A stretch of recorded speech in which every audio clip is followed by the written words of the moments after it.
Haleluya, puji nama Tuhan. Shalom, selamat siang Bapak Ibu. Apa kabarnya hari ini? Amazing, nothing missing, nothing broken. Sukacita boleh menjumpai Bapak Ibu Saudara semuanya buat hari ini. Saudara, hari ini kita akan belajar dari surat Paulus kepada jemaat Tuhan yang ada di Efesus. Dan kita mulai hari ini belajar dari Efesus pasal yang pertama, ayat yang pertama sampai ayat yang kedua. Dan kita akan belajar untuk mengeksposisi daripada firman Tuhan ini. Efesus 1 ayat 1 sampai yang kedua dikatakan, dari Paulus, Rasul Kristus Yesus, oleh kehendak Allah kepada orang-orang kudus di Efesus, orang-orang percaya dalam Kristus Yesus. Kasih karunia dan damai sejahtera dari Allah Bapa kita dan dari Tuhan Yesus Kristus menyertai kamu. Amin. Haleluya, puji nama Tuhan. Saudara, ini adalah pembukaan daripada surat Rasul Paulus kepada jemaat yang ada di Efesus. Dan kita akan belajar yang pertama, saudara, dimulai dari identitas dari penulisnya sendiri. Dari Paulus, Rasul Kristus Yesus oleh kehendak Allah. Paulus menegaskan bahwa kerasulannya bukan dipilih secara pribadi, bukan pilihan pribadinya, tetapi itu adalah kehendak Allah, by the will of God.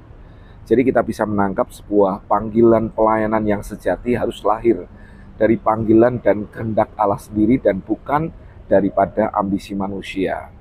Aplikasinya, hidup dalam pelayanan kita harus berakar pada panggilan Tuhan sendiri dan bukan kehendak diri sendiri. Yang kedua, saudara, identitas penerima kepada orang-orang kudus di Efesus, orang-orang percaya dalam Kristus Yesus. Kita bisa melihat dua ciri umat Tuhan yang digambarkan di sana. Yang pertama, orang kudus, artinya umat yang dipisahkan oleh Allah sendiri, bukan karena kesempurnaan, tapi karena pilihan Tuhan sendiri. Yang kedua dikatakan orang percaya dalam Kristus Yesus, artinya iman mereka berakar dalam Kristus Yesus, bukan karena tradisi atau menjalankan hukum agama tertentu. Jadi poinnya kita bisa belajar, gereja adalah komunitas orang kudus dan percaya. Identitas rohani yang lahir daripada orang-orang percaya di dalam Yesus Kristus. Aplikasinya, saudara, identitas kita bukan ditentukan oleh apa kata dunia, tetapi oleh posisi kita di dalam Kristus. Amin. Yang ketiga, saudara, kita bisa pelajari berkat pengharapan. Kasih karunia dan damai sejahtera dari Allah, Bapa kita dan dari Tuhan Yesus Kristus menyertai kamu. Dua berkat utama Injil, kasih karunia, anugerah, keselamatan. Sesuatu yang diberikan Tuhan yang sebenarnya tidak layak kita terima, tapi Tuhan berikan, itulah anugerah. Yang kedua dikatakan damai sejahtera, dalam bahasa aslinya dipakai kata eirene, yang berarti adalah damainya Tuhan yang memulihkan relasi kita dengannya, dengan sesama, dan dengan diri kita sendiri. Jadi kita bisa menangkap poinnya bahwa kehidupan orang percaya dimulai dan dipelihara oleh kasih karunia, serta ditandai oleh damai sejahtera Kristus. Jadi saudara, jangan hidup dari kekuatan sendiri, tapi dari kasih karunia Tuhan dan damai sejahteranya harus menjadi kesaksian kita kepada dunia bagaimana hidup kita di dalam Kristus. Yang keempat yang kita bisa lihat dari eksposisi surat ini adalah sumber berkat ini.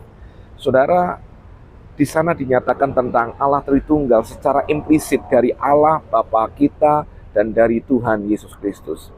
Paulus menegaskan kesatuan Bapa dan Anak dalam menganugerahkan, memberi berkat.